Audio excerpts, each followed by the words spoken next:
பிதாவை நாங்கள் நன்றி செலுத்துகிறோம். எசேக்கியேலின் புத்தகம் 34 அதிகாரம் 26 வசனம்.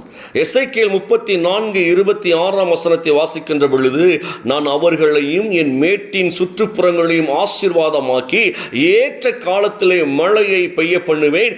ஆசீர்வாதமான மழை உங்க வாழ்விலே அது பெய்யும் என்று சொல்லி ஆவியான தெளிவாய் நம்மோடு கூட பேசுகிற ஒரு வார்த்தையாய் இருக்கிறது. அவர்களுக்கு குன்றினை சுற்றிய இடங்களை ஆசீர்வாதமாய் நான் கொடுப்பேன். ஏற்ற காலத்தில் மழை வர செய்வேன். அவர்கள் ஆசீர்வாதமான மழையாகவே அவர்கள் இருப்பார்கள் என்று சொல்லி அழகாய் வேதம் சொல்லிக் கொடுக்கிறதுங்க. ஆசீர்வாதமான மழையாய் நாம் இருப்போம். ஆசீர்வதிக்கப்பட்டவர்களாய் நாம் இருப்போம். எந்தெந்த காரியத்தில் எல்லாம் நாம் பலவீனப்பட்டு இருக்கிறோமோ அந்த இடங்களில் எல்லாம் கர்த்தர் நம்மை ஆசீர்வதிப்பேன் என்று சொல்லி அழகாய் ஒரு வாக்குத்தத்தத்தை இன்றைக்கு அவர் கொடுக்கிறபடினால நீங்க சொல்லுங்க, எஸ், இந்த வார்த்தையின்படி நான் ஆசீர்வாதமாகவே இருப்பேன். ஆசீர்வாதமான மழையை தேவனை கர்த்தர் எனக்கு தந்து இன்றைக்கு என்னை செழிக்க பண்ணுகிறவராய் இருக்கிறார். ஆவிக்குரிய ஆசீர்வாதங்களினாலே, பூமிக்குரிய ஆசீர்வாதங்களினாலே என் தேவனை என்னை எல்லாவற்றிலும் நிரம்பி வழிய பண்ணுகிறவராய் இருக்கிறபடினால ஆண்டவரை நான் துதிக்கிறேன். அவ்வளவுதாங்க. நீங்க இந்த வார்த்தை சொல்லுங்களேன், இந்த வார்த்தையின்படி இன்றைக்கு நான் ஆசீர்வதிக்கப்படும்படியாய் ஆண்டவர் கொடுத்த வார்த்தையின்படி நான் நிச்சயமாகவே ஆசீர்வதிக்கப்படுவேன். என் சந்ததிகளும் ஆசீர்வதிக்கப்படுவார்கள். என்னுடைய சுற்றி இருக்கிற எல்லா காரியங்களும் ஆசீர்வதிக்கப்படும். சூப்பரான வார்த்தைங்க. தேவன் ஆசீர்வாதங்களை குறித்தே பேசுகிறார். தம்முடைய ஜனத்தை ஆசீர்வதிப்பது தேவனுக்கு பிரியமாய் இருக்கிறபடினால அவர் முழுக்க முழுக்க பிள்ளைங்க மேல ஆசீர்வாதங்களை தான் வைக்கிறார். தேவன் ஒரு நாள் சாபத்தை வைக்கல. சாத்தான் அப்படியே தேவனுக்கு விரோதமாய் நம்மளை டைவர்ட் பண்ணி நீ சபிக்கப்பட்டவன் என்று சொல்லி பல தேவையில்லாத சிந்தைகளை நமக்குள்ள கொண்டு புகுத்தி விடுகிறான். பாருங்களேன், ரட்சிக்கப்பட்ட அநேகர் வாயில் என்ன வருகிறது, எங்கள் முன்னோரினுடைய சாபங்கள் தொடர்ந்து வருகிறது பிரதர். ஐயோ, இன்னும் வந்துகிட்டு இருக்கு பிரதர். நீங்க ஜெபிக்கிறீங்களா? ஜெபிக்கிற. ரட்சிப்பினுடைய அனுபவத்தை வாங்கியிருக்கீங்களா? ஆமா வாங்கியிருக்கிற. இன்னைக்கு ஆண்டவரோடு உறவாடி கொண்டிருக்கிற. அப்ப எப்படி சாபம் உங்களை தொடர முடியும்? நல்ல கவனிங்க இந்த வார்த்தையை. சாபம் தொடராதபடிக்கு கர்த்தரை ஆசீர்வதித்திருக்கிறது தான் தேவனுடைய நோக்கம் இருக்கிறது. அவர் ஆசீர்வதிப்பதை யாராலும் தடை செய்ய முடியாது. இங்க ஆண்டவர் சொல்லுகிறார், என் தேவ பிள்ளைகளே, உங்களை பார்த்து ஆண்டவர் சொல்லுகிறார், ஆசீர்வாதமான மழையை உங்களுக்கு நான் வருஷிக்க பண்ணுவேன். நீங்கள் சுற்றுப்புறம் எங்கும் ஆசீர்வாதமாய் இருப்பீர்கள். சுற்றி இருக்கிற சகல காரியங்கள் உங்களுக்கு ஆசீர்வாதமாய் இருக்கு. ஒன்றும் உங்களுக்கு குறைபடாதபடிக்கு சகலமும் ஆசீர்வாதமாய் இருக்கும். கேள்வி கேட்கலாம், வசனங்கள் நல்லா இருக்கு பிரதர், நல்ல வாக்குத்தத்தங்களை ஆண்டவர் பேசிக்கொண்டுதான் இருக்கிறார். ஆனால் சுற்றி சுற்றி எனக்கு ஒவ்வொரு நாட்கள் நெருக்கடி தானே சூழ்ந்து கொண்டிருக்கிறது. அதை விட்டு வெளியே வர முடியல. அதை எப்படி நான் ஓவர் கம் பண்ண எனக்கு தெரியல என்றெல்லாம் புலம்பிக் கொண்டிருக்கிறோம் அல்லவா? வேதத்தினுடைய ரகசியத்தை சொல்லுகிற, நீங்க ஒன்னும் புலம்ப வேண்டாம். ஒவ்வொரு நாட்களும் கொடுத்திருக்கிற வார்த்தை மட்டும் விசுவாசித்தவர்களாய் இந்த வார்த்தை எனக்குரியதா இருக்கிறது என்று சொல்லி நீங்க அந்த வார்த்தையின் மீது நோக்கமாய் இருங்கள். உலக கவலைகளை எல்லாம் மறந்து கர்த்தர் கொடுத்த வாக்கு தத்துவத்தின் மீது நோக்கமாய் இந்த வார்த்தை சொல்லுகிறது, ஏற்ற காலத்திலே நான் நிச்சயமாய் உங்களுக்கு அதை நடப்பிப்பேன் ஆண்டவர் சொல்லுகிறார். அப்ப ஏற்ற காலம் என்பது என்ன புரிந்து கொள்ள வேண்டும்.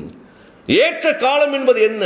என் கைகளிலே கர்த்தருடைய ஆசீர்வாதம் வருகிற பொழுது அந்த ஆசீர்வாதத்தை நான் சரியான பாதையில் அனுபவிக்கக்கூடிய ஒரு பலன் எனக்கு வருவதுதான் ஏற்ற காலமாய் இருக்கிறது. நல்ல கவனிங்க. ஒரு சின்ன ஒரு குழந்தை இடத்துல போய் ஒரு பெரிய பொறுப்பை நம்ம கொடுக்க முடியாது, அப்படிதானே?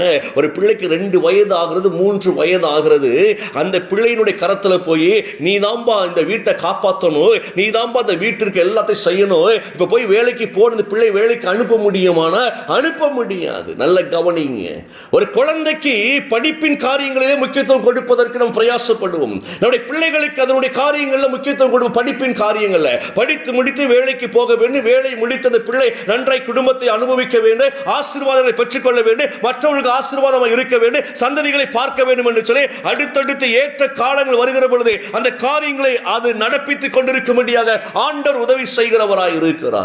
ஏற்ற காலம் என்பது என்ன அப்படின்னா, என் வாழ்வில் தேவன் கொடுக்கின்ற ஒவ்வொரு ஆசீர்வாதங்களையும் நான் சரியாய் அனுபவிக்கும்படியாக ஆண்டவர் கொடுக்கின்ற நாட்களை குறித்து ஆண்டவர் பேசுகிறார்.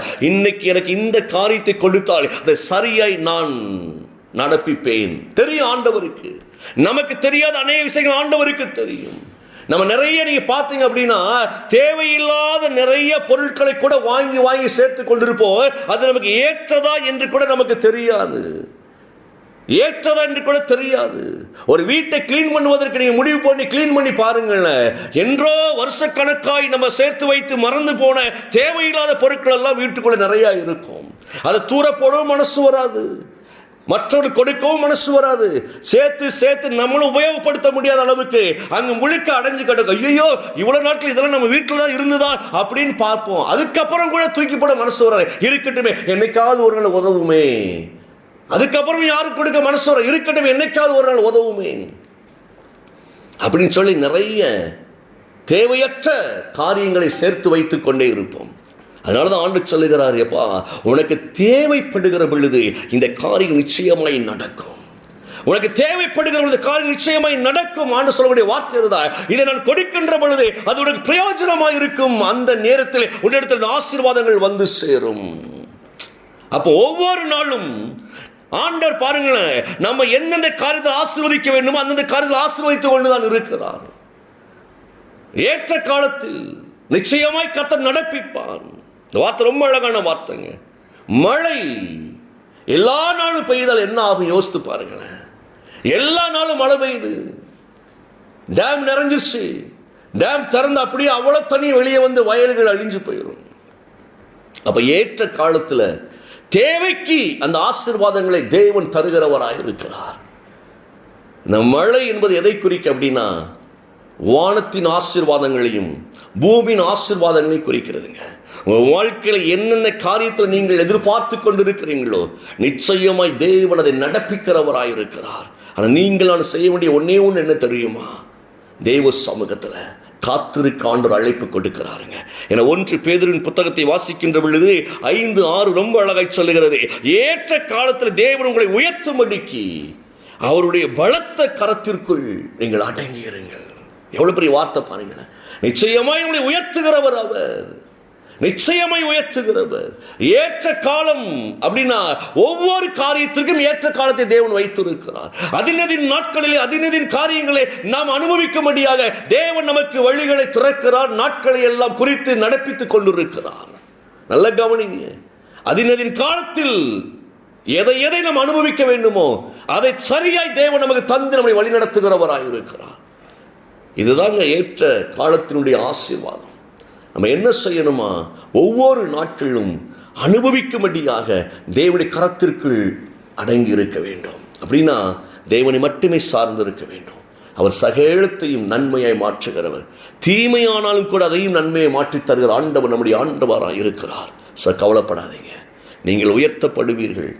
ஆசீர்வாதமான மழை உங்கள் குடும்பத்தை நிரப்பும், உங்கள் பிள்ளைகளை நிரப்பும், உங்கள் வாழ்வை நிரப்பும். ஒன்றுக்கும் கவலைப்படாதபடிக்கு நீங்கள் தைரியமாயிருங்கள்.